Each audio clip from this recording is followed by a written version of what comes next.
Nettlecombe was not a grand house, and it had long ago stopped pretending to be one.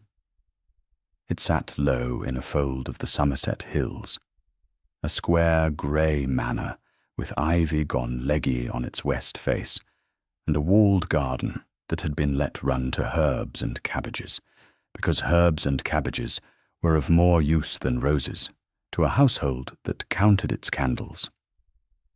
In late autumn, the valley filled each morning with a white mist that did not lift until nearly noon, and the rooks quarrelled in the bare elms behind the stable.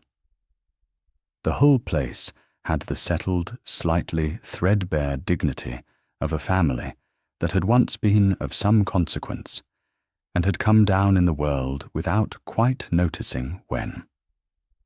It was into this house, on a raw evening near the end of that autumn, that the trouble came to dinner. Eulalia Lindale was 25, which the county had decided was too old, and she had made her peace with the verdict some years before the county thought to deliver it. She was the only daughter of Mr. Lindale, a gentle, anxious, kindly man who had inherited more debts of feeling than of money, and had discharged both badly. Her mother was long dead. Eulalia had run the house since she was 17, which meant she knew the true state of the accounts, the exact price of coal, and the precise number of days the mutton could be made to last. She was not plain, though the assemblies had agreed she was, because she wore refitted gowns 3 seasons old, and did not simper, and had a way of looking at people as though she could see what they were rather than what they wished to seem. This last quality had cost her more suitors than the gowns ever did. Men do not always care to be seen. She had grey eyes, a level gaze, and a tongue she had learned to keep behind her teeth in most company, because a poor gentlewoman with opinions is a luxury no household can afford. Most company, not all. Her father had been in a state of nerves for 3 days over the dinner. A gentleman of consequence was to come, a Mr. Pendraith, connected somehow to the great family whose lands lay 2 counties north, and Mr. Lindale had got it into his head that this Mr. Pendraith might be persuaded to take an interest in a small matter of investment that would, he was sure, restore the family's fortunes at a stroke. Eulalia had heard a great many such certainties over the years, and had learned to meet them with a calm that her father mistook for encouragement. She did not tell him what she thought. She only saw to it that there was a good fire in the dining parlour, and that the last of the decent wine was decanted, and that the mutton was disguised as thoroughly as mutton can be. She was late coming down. A crisis in the kitchen had kept her, the sort of small domestic catastrophe that falls always at the worst hour, and by the time she had smoothed her hair and come into the parlour, the introductions had already been made, and the company was seated. Her father half rose, flustered, and said only, "My daughter," and gestured her to her place, and the guest across the table inclined his head perhaps an inch, and returned at once to whatever he had been not quite saying. So Eulalia sat down beside a man whose name she had not caught, and whose rank she did not know, and took him, quite naturally, for one more of her father's hopeful acquaintances, a well-off gentleman of the sort who occasionally passed through and dined and left promises behind him, like younger than she had expected, perhaps 34, with black hair and a hard, handsome, aristocratic face, and eyes of a strange, clear amber that missed nothing and gave nothing back. He was dressed with a plainness she did not then understand, was the plainness of a man so certain of his consequence that he need not advertise it. And he was, from the first course to the third, quietly and unmistakably contemptuous of everything around him. He was not loud about it. That was what she noticed first. His cruelty, if a coldness so effortless could be called cruelty, left no marks. He answered her father's eager questions in the fewest possible words, with a faint, weary courtesy that was worse than rudeness, because it made every one of Mr. Lindale's hopeful sentences sound foolish the moment it was met. He let a silence follow each of her father's jokes that was exactly one beat too long. He glanced at the room, the good wine, the disguised mutton, the careful fire, with the incurious eye of a man cataloguing how little there was here worth his time. And her father, who was neither stupid nor blind, grew smaller and smaller under it, laughing too quickly, refilling the guest's glass too often, reaching after an approval that was never going to come. Eulalia watched this for the better part of an hour, and something in her, some long-banked thing, began quietly to burn. She knew what the man was doing, because she had seen it done before, in drawing-rooms and at assemblies, by people who had confused their good fortune with their own merit.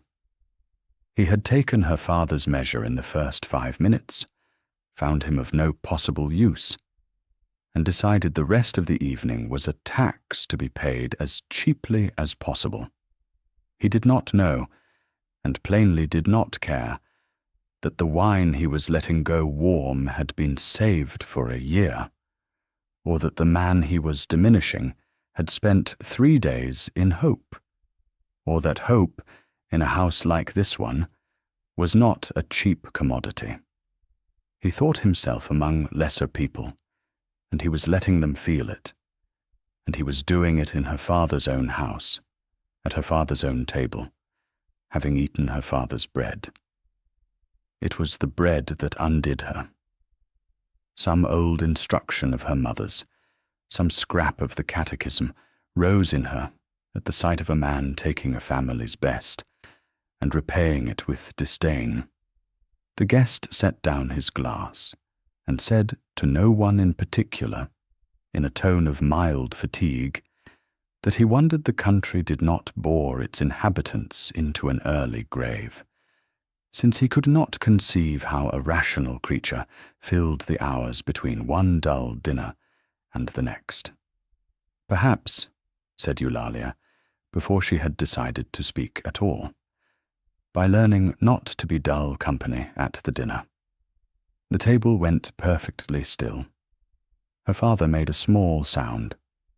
The guest turned his head and looked at her fully for the first time all evening, and his amber eyes, which had been half-lidded with boredom, opened a degree. She should have stopped. She knew, even as the blood went to her face, that she should stop. She did not. "You have sat at my father's table for 2 hours," she said, quite steadily, keeping her voice low because a lady does not shout even when she has decided to ruin herself. "And you have eaten his food and drunk his wine, and given him, in exchange, nothing but the trouble of watching you be bored by him. He asks you a question, and you make him sorry he asked it. You find us all very tedious, sir, and perhaps we are. But there is a kind of tedium in a guest who has been shown every kindness a modest house can offer, and cannot trouble himself to be even ordinarily civil in return. Boredom is not a misfortune that happens to you. It is a discourtesy you are doing to us. I only thought you might like to know the difference, since no one, I suspect, has ever told you." The silence that followed had a weight to it. Somewhere in the kitchen a pan was set down. Her father had gone the colour of the tablecloth. The guest did not answer at once, He looked at her for a long moment, and something moved behind the amber. Something she could not read, and she braced herself for the cold set-down that would come, the pleasant, devastating reply of a man who knew 100 ways to make a woman regret her tongue. It did not come. Instead, the corner of his hard mouth moved very slightly. Not a smile. The near side of one. "No," he said. "No one ever has." And that was all. He turned the conversation, with a deftness that startled her, to a matter her father could actually speak to, the drainage of the low meadow. And for the rest of the dinner, he was, if not warm, then at least present, drawing Mr. Lindale out on the one subject where the poor man had real knowledge, and letting him have, for 20 minutes, the dignity of being listened to. Eulalia sat through it, with her heart going hard, and her mind quite certain she had done something irreparable, and she did not once meet the guest's eyes, and she was glad when the cloth was drawn, and she could escape to the drawing-room and be ashamed in private. She learned who he was an hour later, when the carriage had gone. Her father came to find her, and he was not angry, which was somehow worse. He sat down heavily and looked at her with an expression of such complicated feeling that she rose in alarm. "Papa, what is it? I know I spoke out of turn. I am sorry. I will write to him. I will do anything you—" "Eulalia," her father said, "do you know who that was?" "A Mr. Pendraith, your friend from the north." "That," said her father, "was the Duke of Pendraith, Philip, 6th Duke of Pendraith. Pendraith is the family name, and the title both. He is one of the greatest men in England, and I have been trying for a year to be granted 5 minutes of his attention. And tonight he sat at my table, and my daughter told him he had no manners." Eulalia sat down again rather suddenly. "A duke," she said. "A duke?" She thought of the plain coat that had not been plain at all. She thought of the certainty of the man, the way the room had seemed to arrange itself around him without his lifting a finger, the way her father had reached and reached. She thought of what she had said, word by dreadful word, to one of the greatest men in England at her father's table, when her father's every hope had hung on the evening.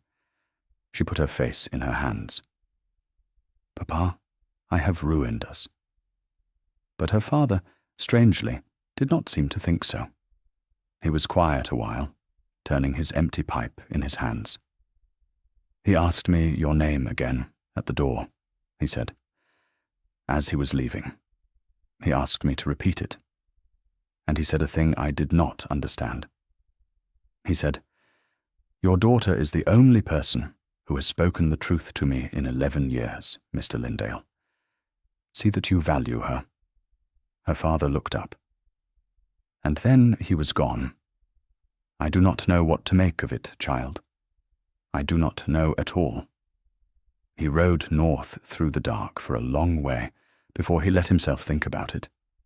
And when he did, it was with a kind of irritation, because the thing would not leave him alone. Philip Pendraith had been spoken to by a great many people in his life. He had been flattered by men who wanted his patronage, and courted by women who wanted his name, praised by his tenants, and deferred to by his equals, and lied to, gently and continuously, by very nearly everyone he had met since the day at 23, when the title had come down on him like a roof.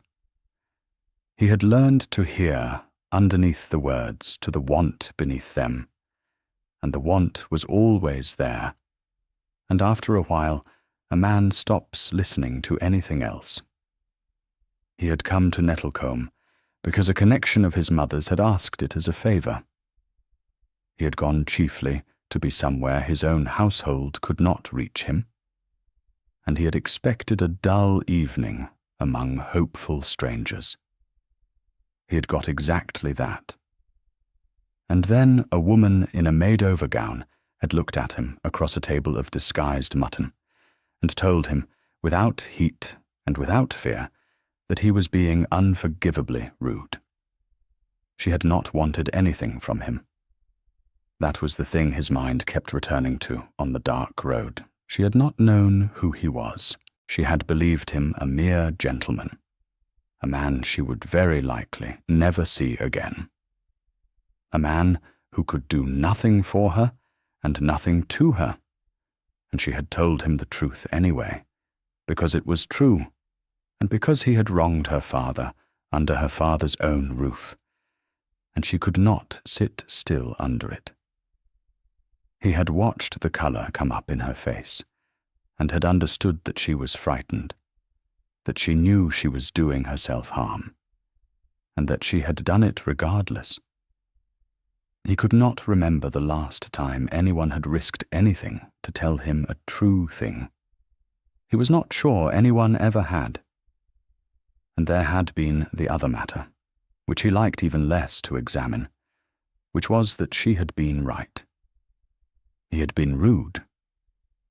He had gone into that modest house carrying the great grey weight he had carried for a year, and he had let it make him cold, and he had spent a decent man's hope like loose change, because it was easier than feeling anything. His brother would have been ashamed of him. The thought arrived before he could stop it, and it brought its familiar knife with it, and he rode the rest of the way home in the particular darkness that had been his companion since the previous winter, when Edmund had died. Edmund, his younger brother, 24, all warmth where Philip was all reserve, the one person alive who had loved Philip without wanting a single thing from him. Edmund had taken a fever on a walking tour in the Italian states, a stupid, ordinary fever, the kind that kills the young for no reason at all. By the time the letter reached England, he had been 3 weeks in the ground under a foreign sky. And Philip had not been there. He had not written the last letter he had meant to write. He had let a foolish coldness lie between them over some forgotten quarrel that he could no longer even reconstruct.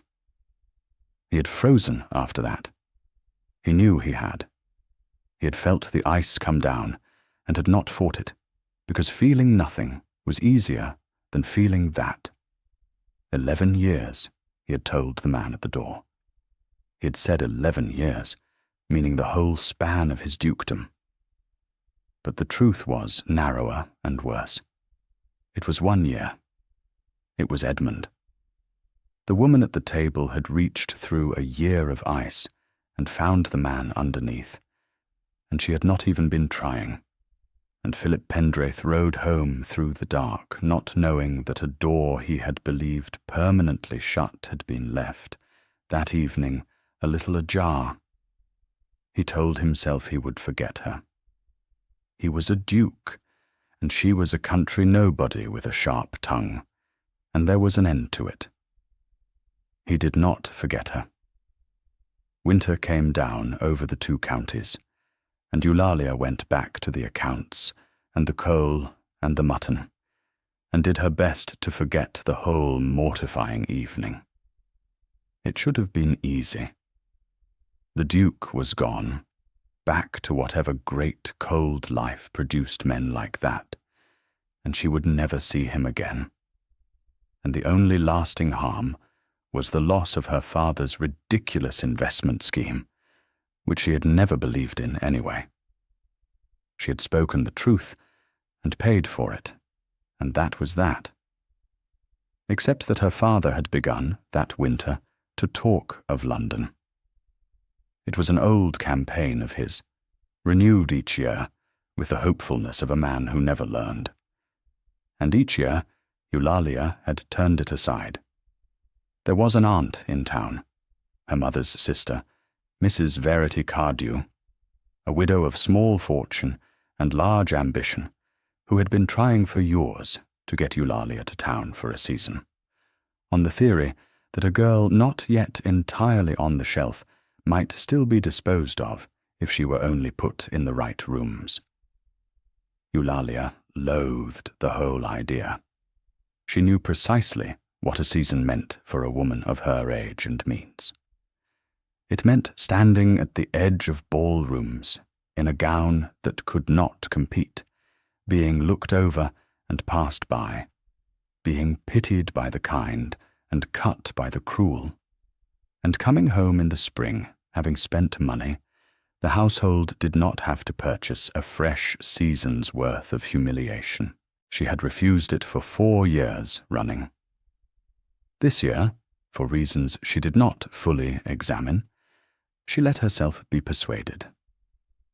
Perhaps it was that her father's disappointment over the Duke had aged him. Perhaps it was that she was 25 and could feel the door of her own life beginning, quietly, to close, and had thought that she might at least look through it once before it shut. Whatever the reason, when the aunt's letter came in the new part of the winter, pressing the old scheme, Eulalia surprised everyone, herself most of all, by agreeing to go. She did not know that the Duke of Pendraith would be in London that season. She would not have gone if she had. And she certainly did not know about Lady Sidonia Marle. Some years before, that lady had decided that she would be the next Duchess of Pendraith, and had been waiting with the patience of the truly determined for the Duke to come out of the strange cold grief that had taken him the year before. The season now beginning was the one in which she meant, at last, to close her hand.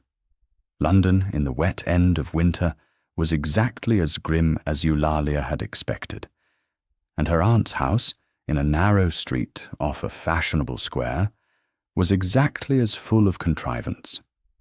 Mrs. Cardew was not unkind, but she was relentless. She surveyed her niece on the first evening, the way a general surveys poor ground he must nonetheless take, and set about at once with modistes and vouchers, and a list of eligible gentlemen, ranked, with a frankness that made Eulalia laugh aloud, by income and infirmity. Eulalia submitted to the gowns, because there was no help for it. She submitted to being paraded, because she had come to be paraded. But she kept her own counsel, and her own dry gaze, and she watched the whole glittering machinery of the marriage market turn with the detached interest of a woman who did not believe it would ever grind out anything for her, and was not sure she wanted it to. She saw him again at the Harkness ball 3 weeks into the season. She did not see him arrive. She felt the room change, the way a field changes when a cloud crosses the sun. A ripple of turned heads and lowered voices and quickened fans, and she looked where everyone was looking.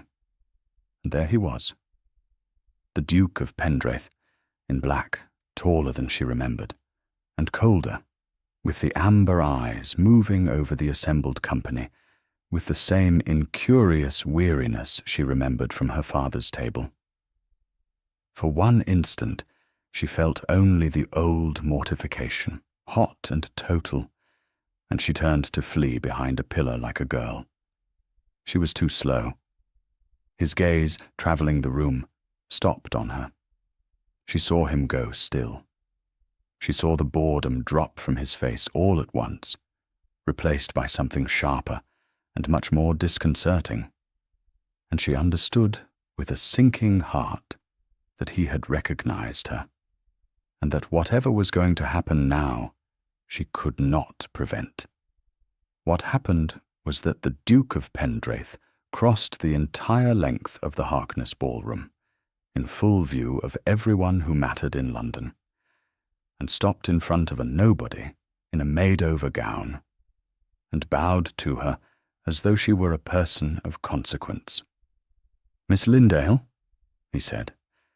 The room, which had been pretending not to watch, gave up all pretense.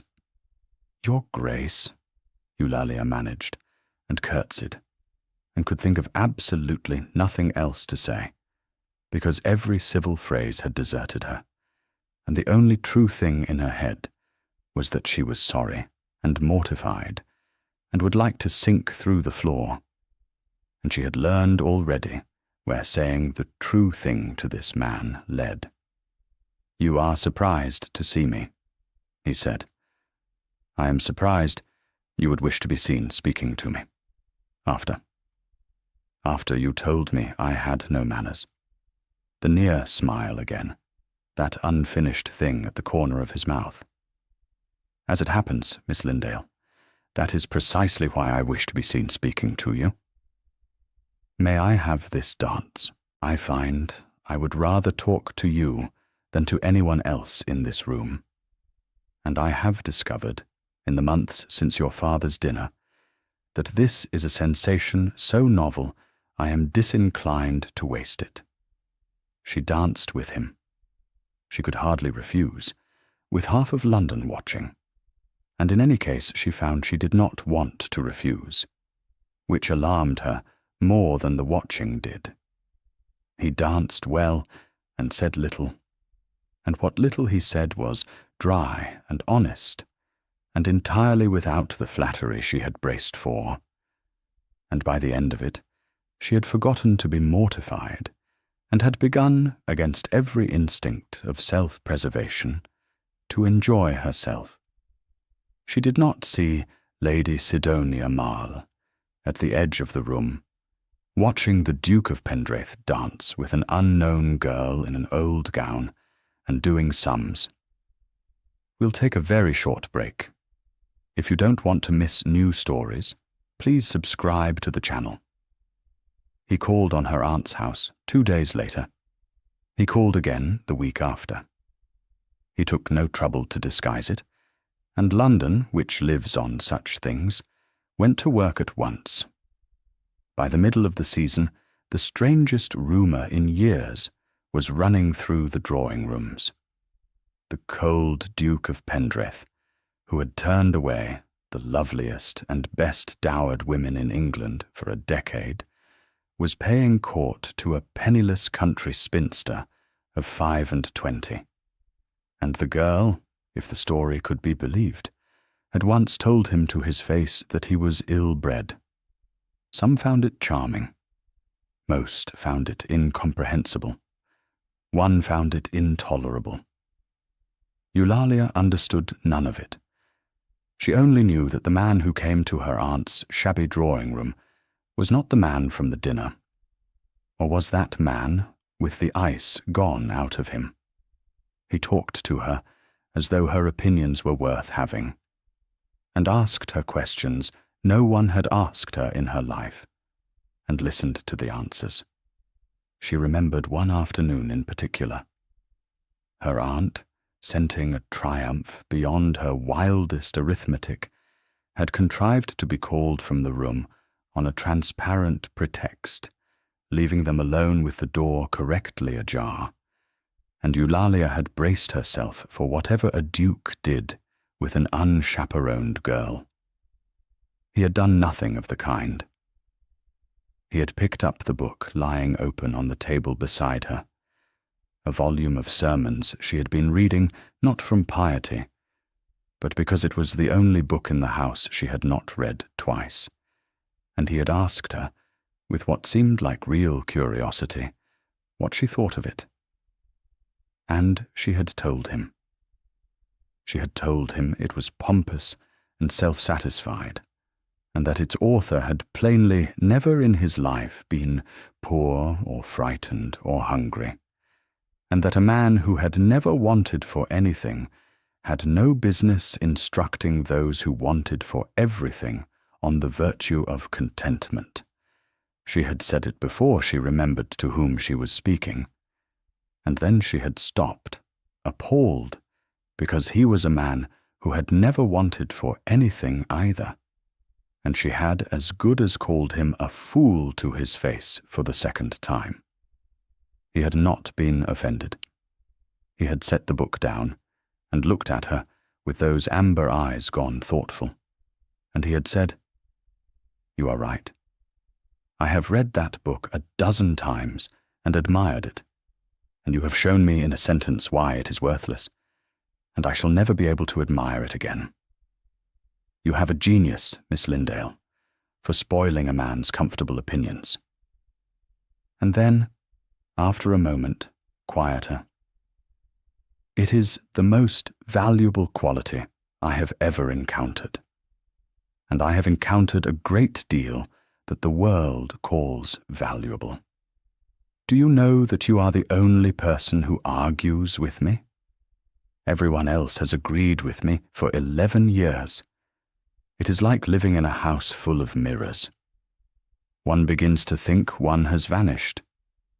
She had not known what to say to that, so she had said the truth, which was that she thought it must be a very lonely way to live, and he had looked at her for a long moment and had not answered, and she had understood that she had touched something, and had let it alone. She knew that she looked forward to his coming in a way that frightened her, because she was not a fool, and she knew what could and could not be, and a duke did not marry a Lindale of Nettlecombe. She told herself this daily. She told herself he was amusing himself, that great men have their whims, that she would be wise to guard her heart against a thing that could only end in her being hurt. She was still telling herself this when he asked her to marry him, and knocked every prepared defense out of her head at a stroke, because he did not ask the way she had feared and half hoped. He asked the way she had never imagined. They were walking in the aunt's narrow garden. He stopped by the bare wall and said, without preamble, in the plain voice he used for true things, "Miss Lindale, I am going to say something to you, and I am going to say it badly, and I ask you to hear me to the end before you answer." "I generally hear people to the end," she said. "It is one of my few virtues." "It is your chief one." He was not smiling now. "I am going to make you an offer, and it is not the offer a woman hopes for, and I will not insult you by dressing it as one. Hear the truth of it, because you above all people are owed the truth. I am hunted, Miss Lindale. I have been hunted since I was 23.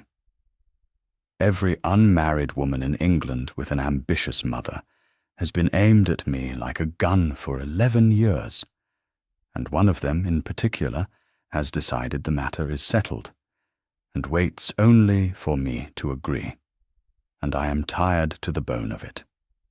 My own mother presses me monthly. I cannot attend a dinner without being inventoried as a prospect. I wanted to stop, and there is only one thing on earth that stops it, which is a wife." Eulalia stood very still. "And you," he went on, "are hunted too, in your own way.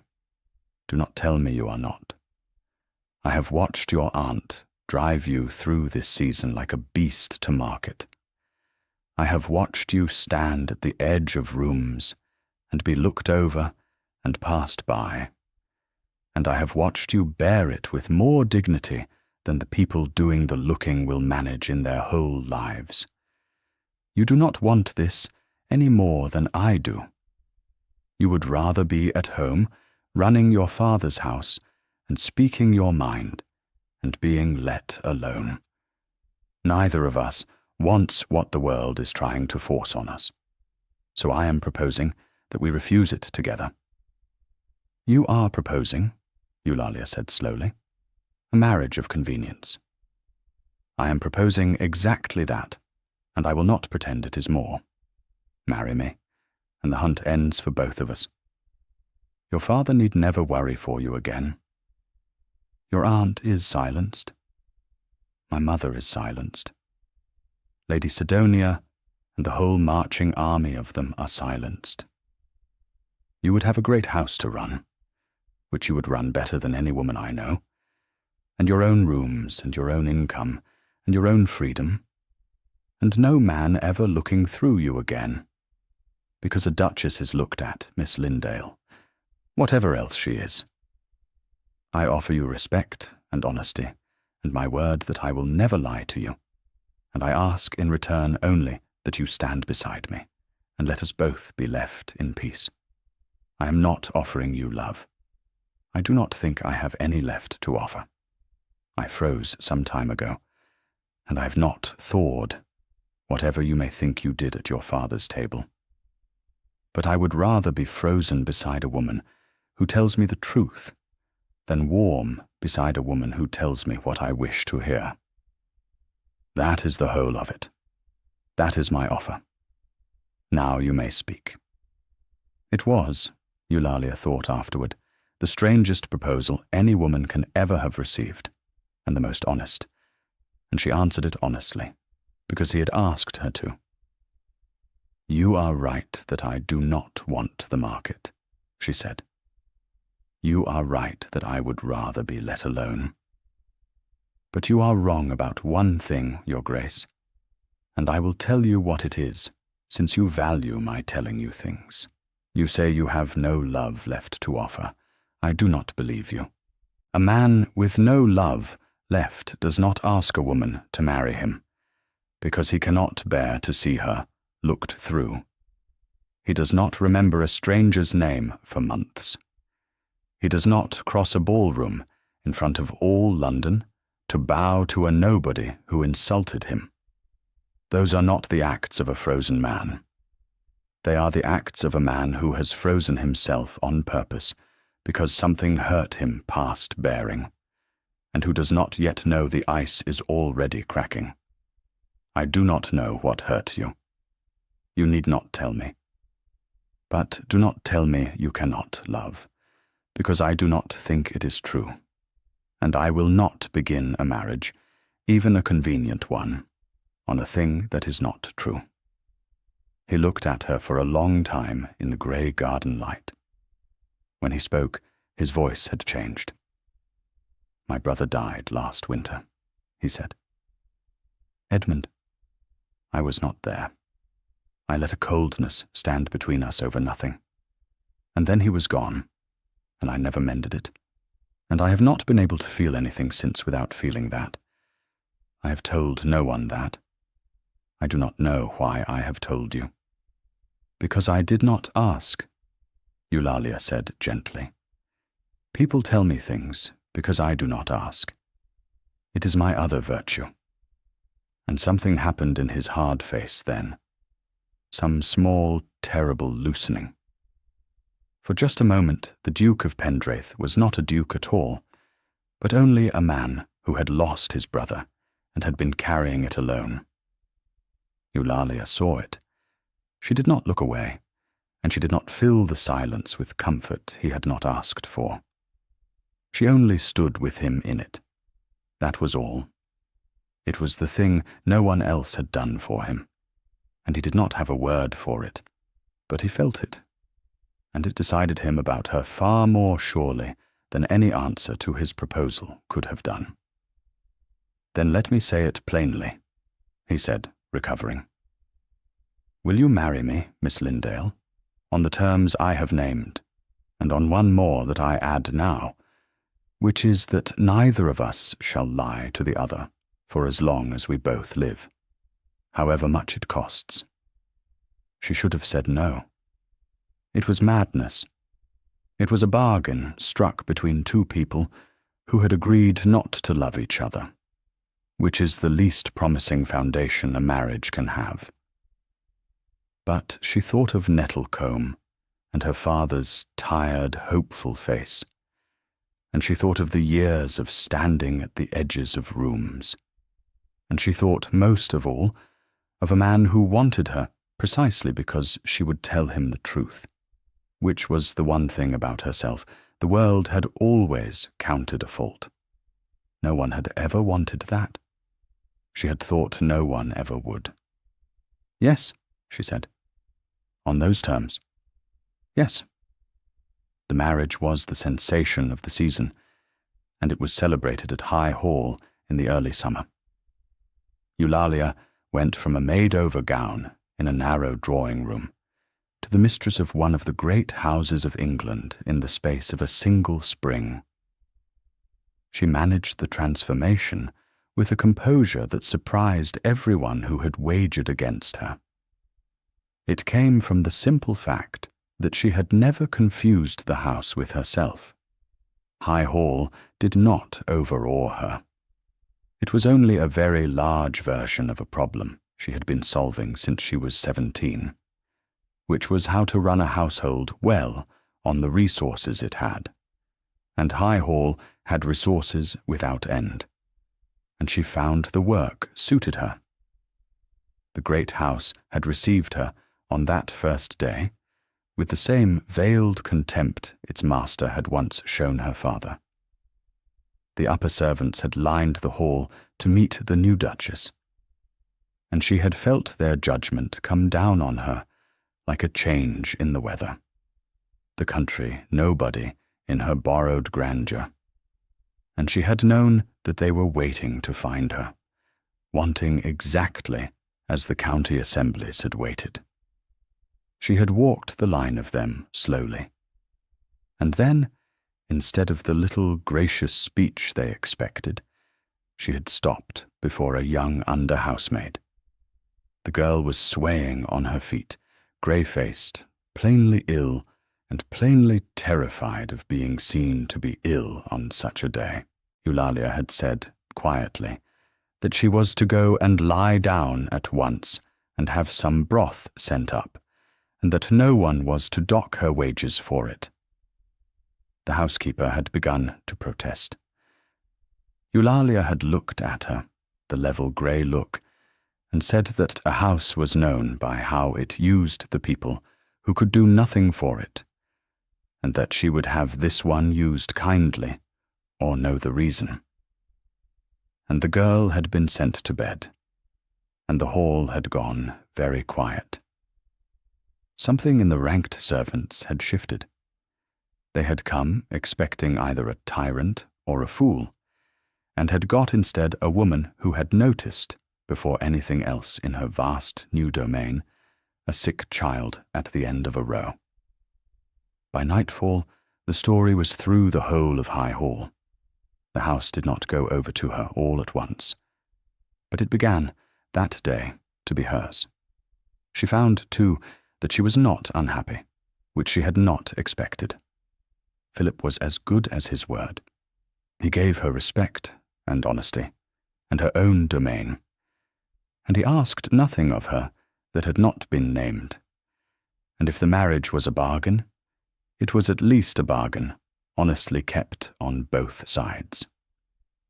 They took their meals together, at first at the enormous formal table that had seated Pendraith Dukes for 200 years, the two of them marooned at opposite ends of an acre of mahogany. Then one evening, Eulalia had the footman lay both places at the same end, close enough to speak across, and looked at her husband with a steadiness that dared him to object. He did not object. He looked at the shortened distance between their two chairs for a moment, with an expression she could not read, and then he sat down beside her. After that they always dined so, and neither of them ever spoke of it, and it was one of the small unspoken treaties by which the thing between them slowly grew. For it did grow. Neither of them had planned it, and neither of them named it. But it grew all the same, in the long ordinary evenings, in the shared work of the estate, in the way she told him the truth about his tenants and his accounts and himself, and the way he came, by degrees, to rely on her telling. He had not meant to consult her about the estate. It had begun almost by accident, on a wet week when he was wrestling with the question of a mill he was minded to build on the river, and she had asked, over the shortened dinner table, what would become of the 4 families whose water meadow the mill would flood. He had not thought of the 4 families. His agent had not thought of them either, or had thought of them, and not troubled to mention them. Eulalia had laid the whole matter out in 3 plain sentences: the gain, the cost, and the 4 families who would pay the cost while he took the gain. He had sat back and looked at her, and felt something he had not felt in years. It was the sensation of being shown a thing he had been too high up to see. He did not build the mill. He built a smaller one, further down, where it flooded no one. And after that, he brought her the difficult questions as a matter of course. It was not because a duchess was owed a voice, but because hers was the one voice in his whole establishment that told him what he did not wish to hear, and he had discovered that he could no longer do without it. He thought about that, riding the boundaries of his land one grey morning near the turn of the summer. He had married her to be left in peace, he reminded himself. That had been the bargain. And yet here he was, arranging the hours of his day around the chance of her company, saving up the day's absurdities to tell her because no one else would find them absurd in quite the way she would. And the great grey weight he had carried since the winter was, for whole hours at a time, simply gone. He did not know when it had gone. He only knew that he woke now without the first thought being Edmund, and that he had begun once or twice to laugh. The house he had come back to as a dead man was full these days of a living woman's voice telling him plainly that he was wrong about things, and he would sooner cut off his hand than go back to the silence. He had told her he had no love left to give. He had believed it. He rode home that morning, no longer sure it had ever been true, and the not being sure frightened him more than the grief ever had, because grief he understood. And this he did not. Not all of it was grief. She would have been sorry, later, to give the impression that those first months at High Hall were only a long, careful tending of a wounded man, because they were not. There were ordinary evenings, and some of them were happy. There was a library the length of a barn, and on winter nights they fell into the habit of sitting in it together. She had the accounts or a book. He had whatever a duke does of an evening. The 2 of them at either end of a great sofa, with a fire between them and the wind at the tall windows. She made him laugh for the first time on such a night. She had been reading aloud to herself, half under her breath, from a novel her aunt had pressed on her, a fashionable romance of the most breathless kind, in which a pale heroine swooned through 3 volumes into the arms of a brooding lord. Eulalia had begun to supply the story with a commentary of her own. Dry asides on the improbability of a woman fainting so often without doing herself an injury, on the brooding lord's evident need of a good dinner and an early night. She had forgotten Philip was listening, until she heard him make a sound she had never heard him make before. She looked up. He was laughing. Not the near smile, the unfinished thing at the corner of his mouth, but a real laugh, helpless and surprised, as though it had got out before he could stop it. He looked almost alarmed by it himself. "Do that again," he said, when he had recovered. "Read me the next part.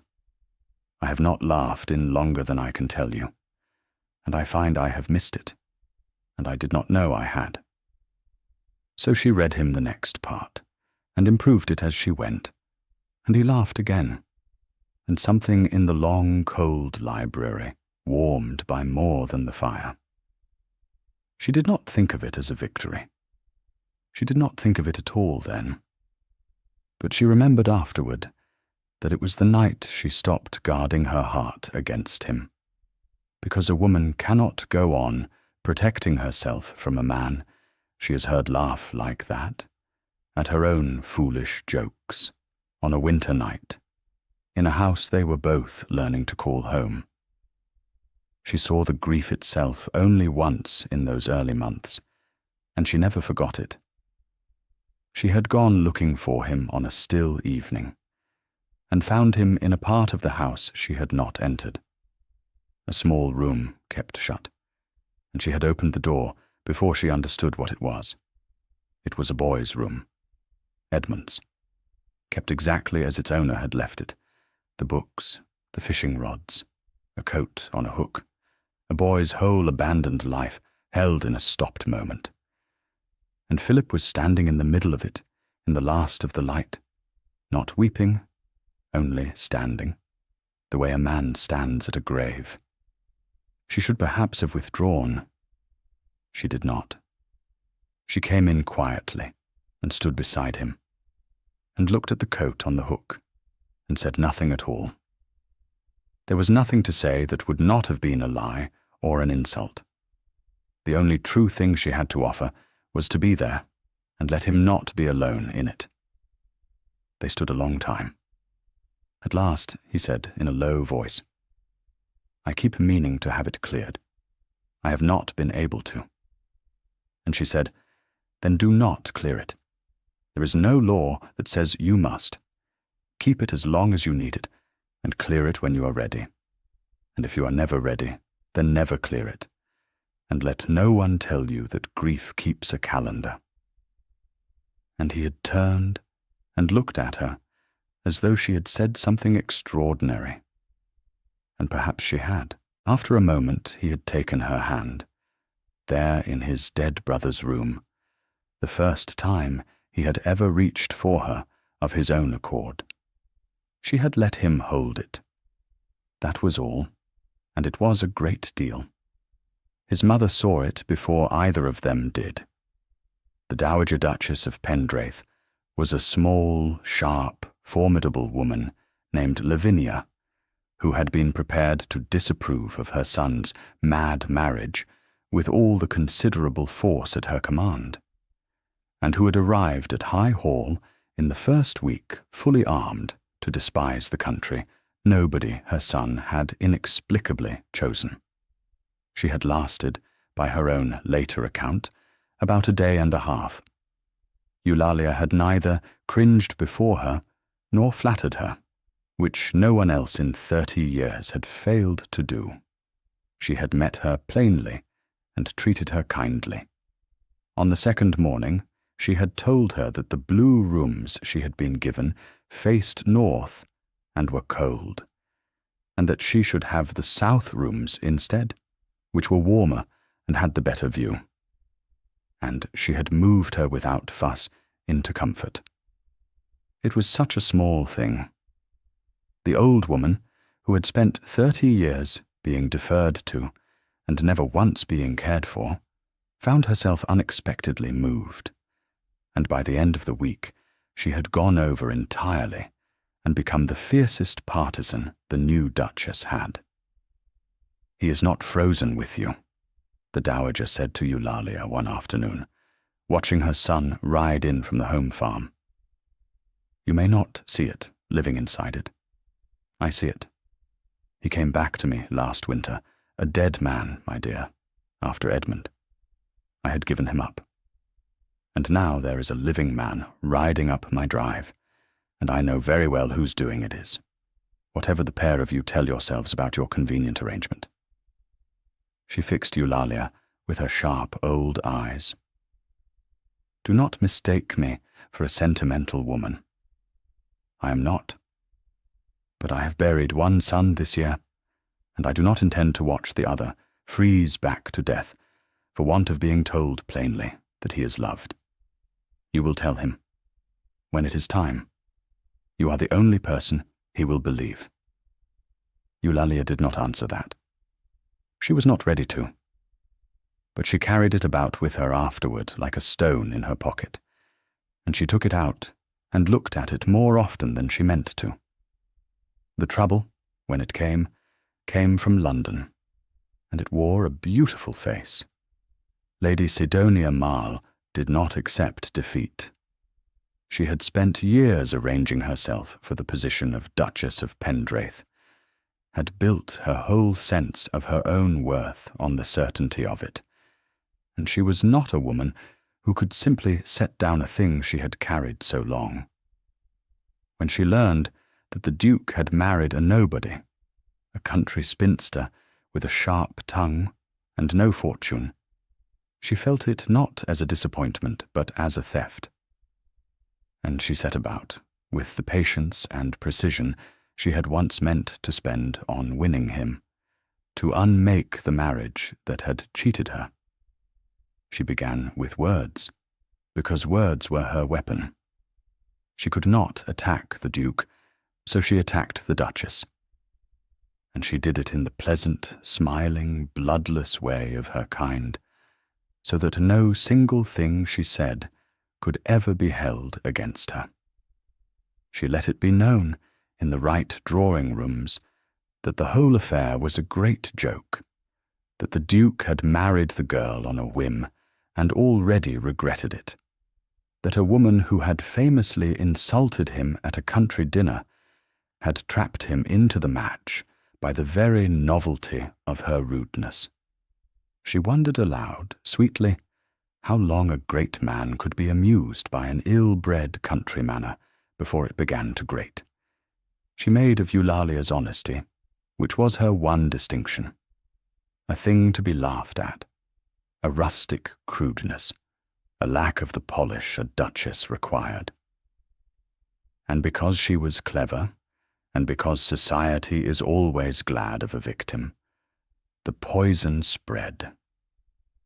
It reached High Hall in the way such things always reach the person they concern last.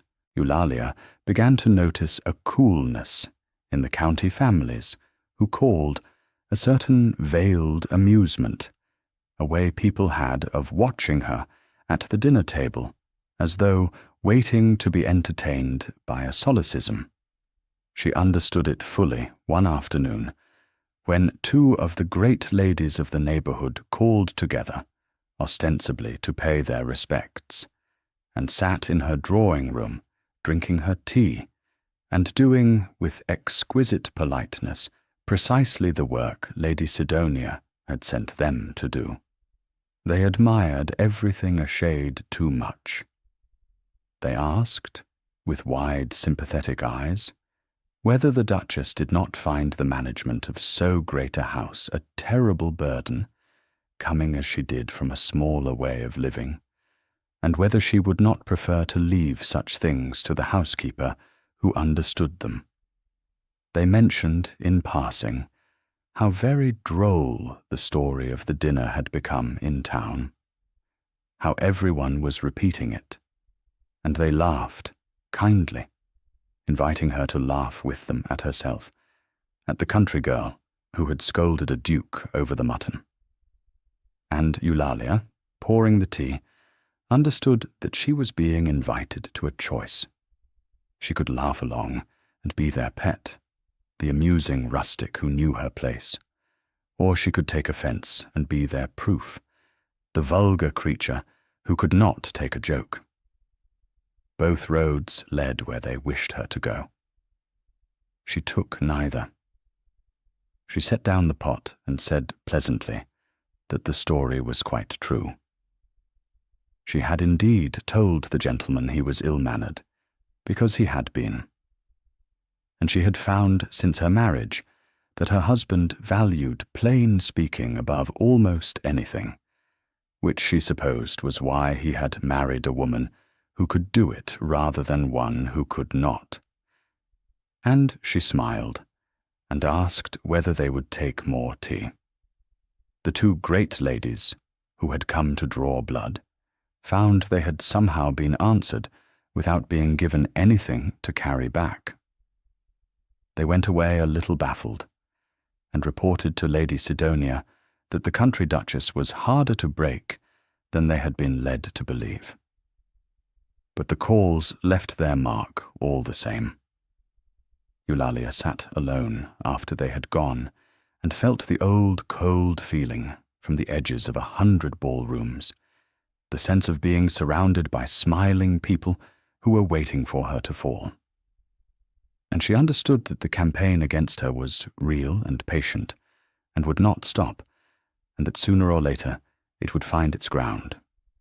She began to hear her own famous story come back to her, bent out of shape, told now as a tale not of honesty, but of vulgarity.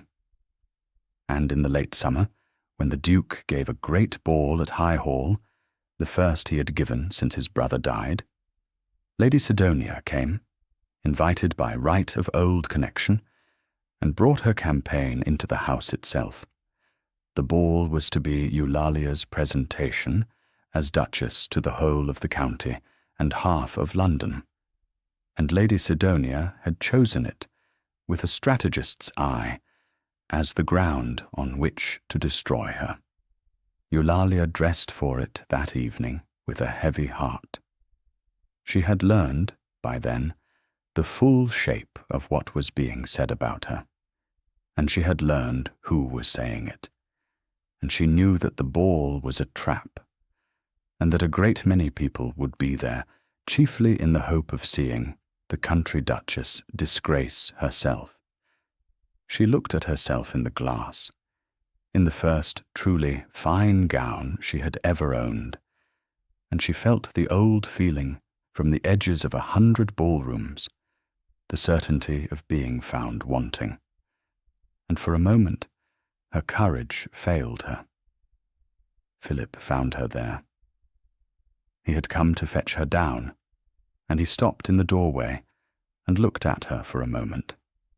And then he crossed the room and stood behind her, and their eyes met in the glass. "You are afraid," he said. It was not a question. He had come to know her too well for questions.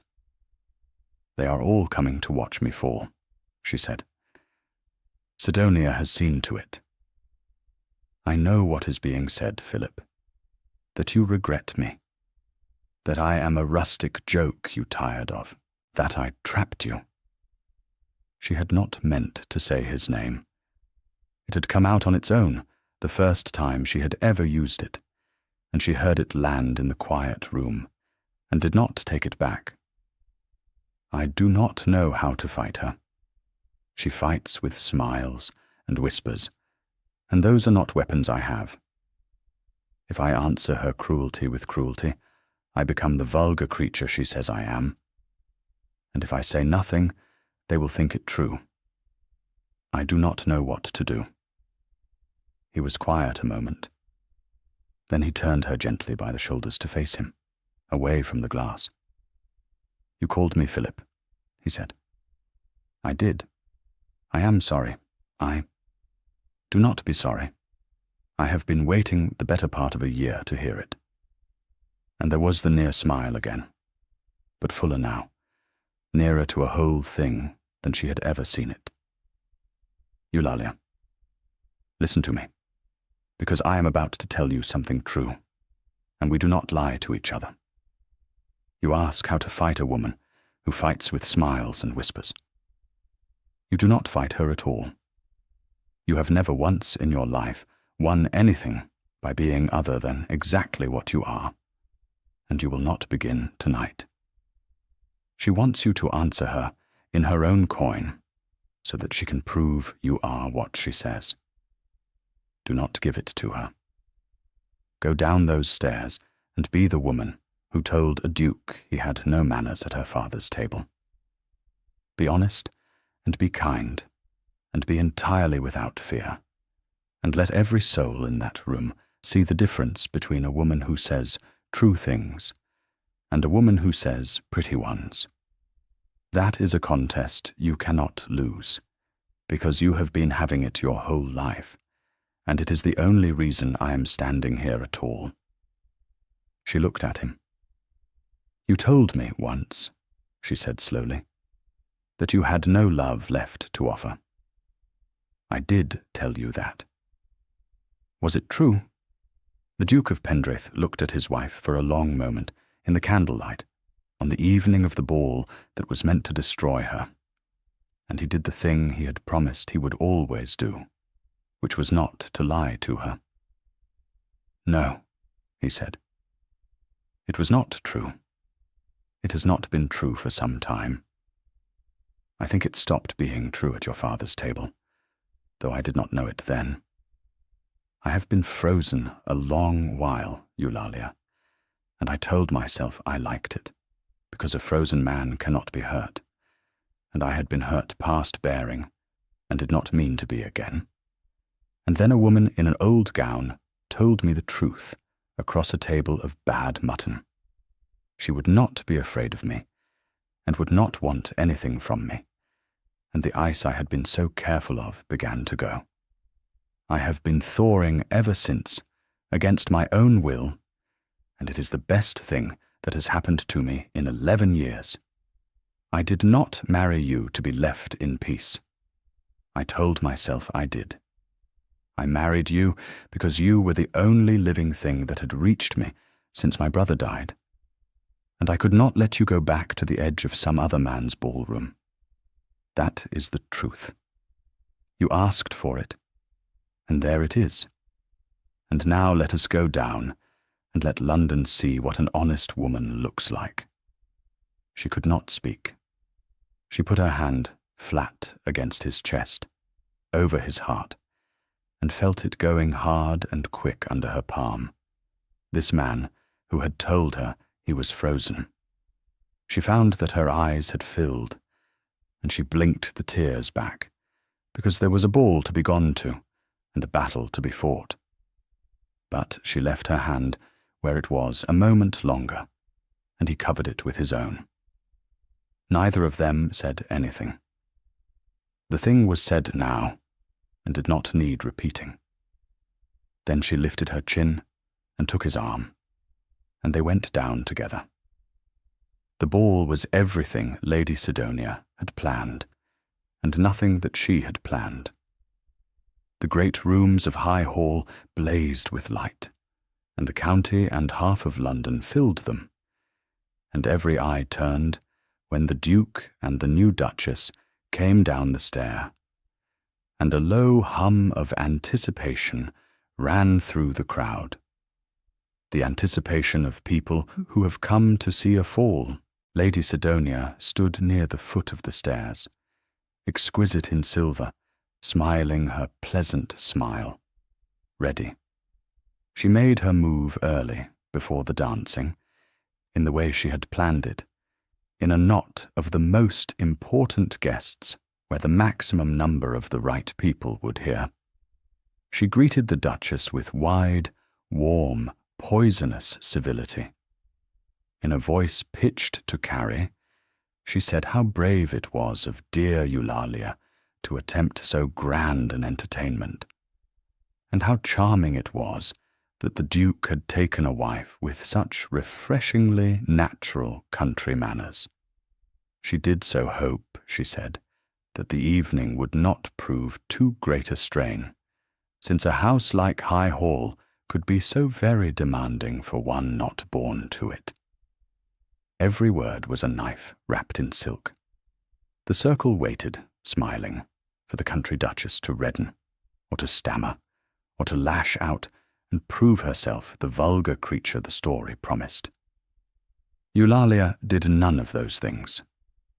She looked at Lady Sidonia with her level grey gaze, the gaze that saw what people were rather than what they wished to seem. She let a small silence fall. And then she said, without heat, in the clear, quiet voice she had used at her father's table, "You are very kind to concern yourself, Lady Sidonia. I know that you had hoped to be mistress of this house yourself, and I am sorry for your disappointment, truly. It is a hard thing to want something for years and see it go another way. I do not hold your feeling against you. But I think you should know that you cannot make me ashamed of who I am by naming it, because I have never been ashamed of it, and a person who is not ashamed cannot be shamed. I was born to a small house and a good father, and I learned to say true things and value them, and my husband married me for exactly that, and no whisper of yours will unmarry us, because whispers have no power over people who are not afraid of the truth. I am sorry you have spent your summer on this. It cannot have made you happy.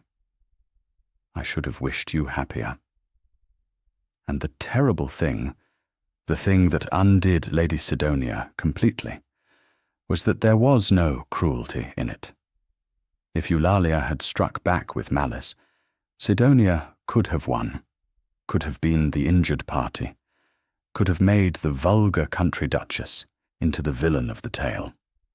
But Eulalia had answered venom with something Sidonia had no defence against, which was honesty softened by an actual, unbearable, unlooked-for pity.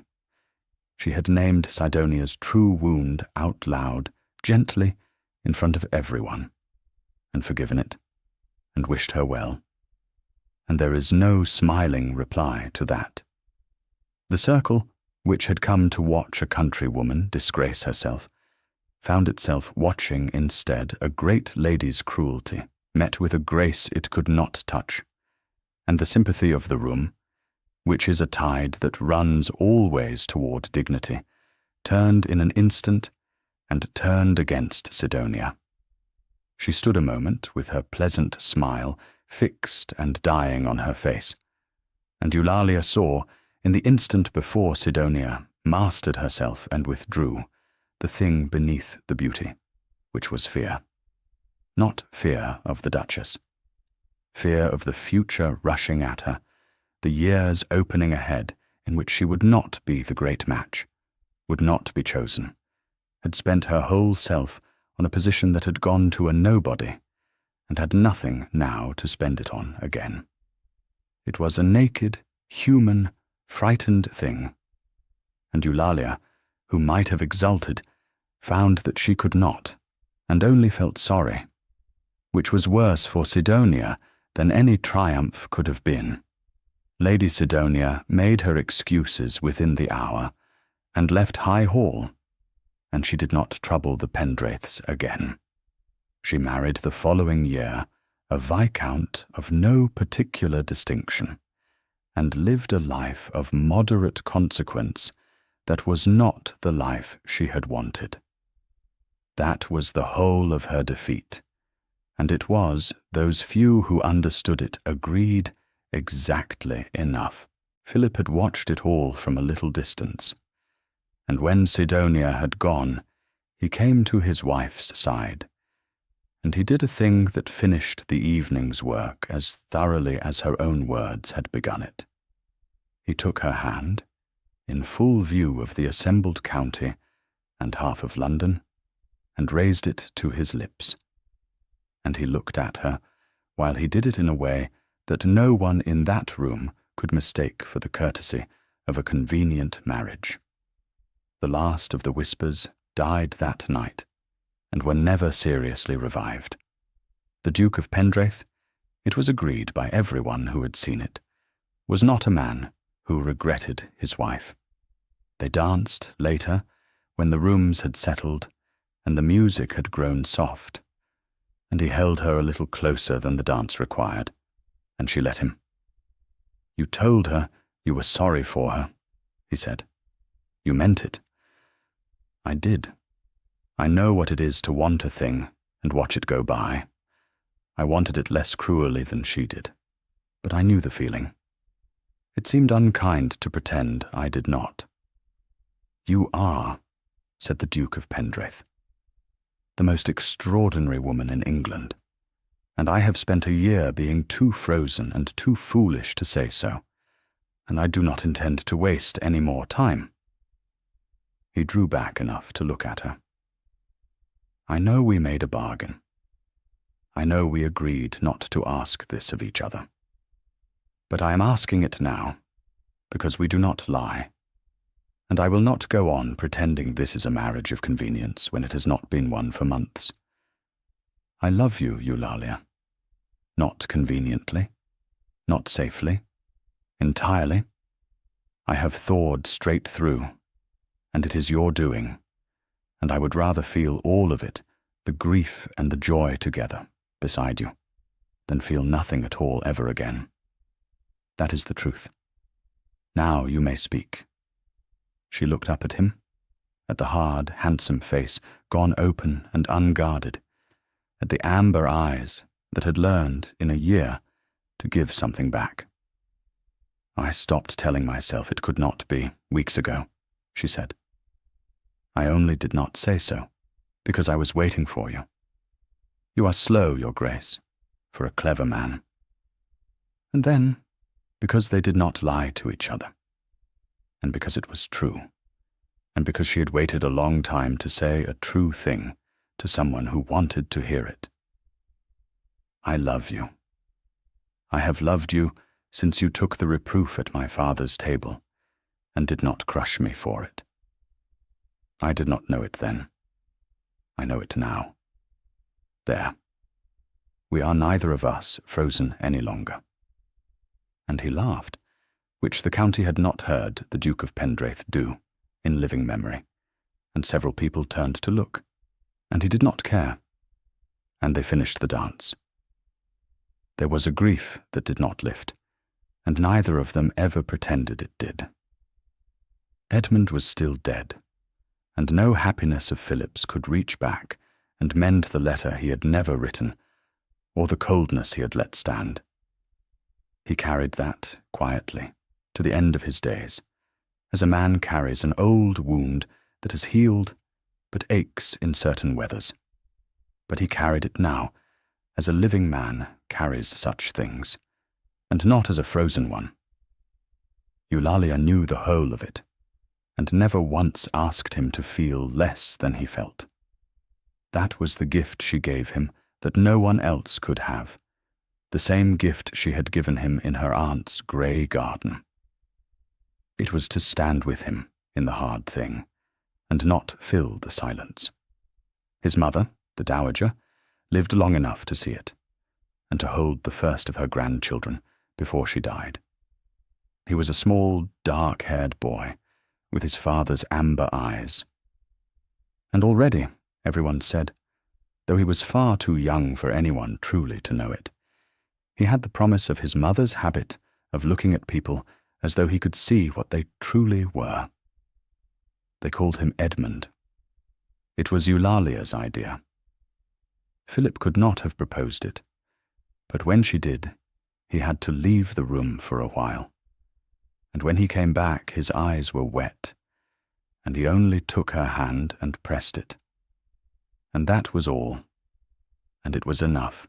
Years later, when they were no longer young, the Duke and Duchess of Pendraith would sometimes dine alone at the great table at High Hall.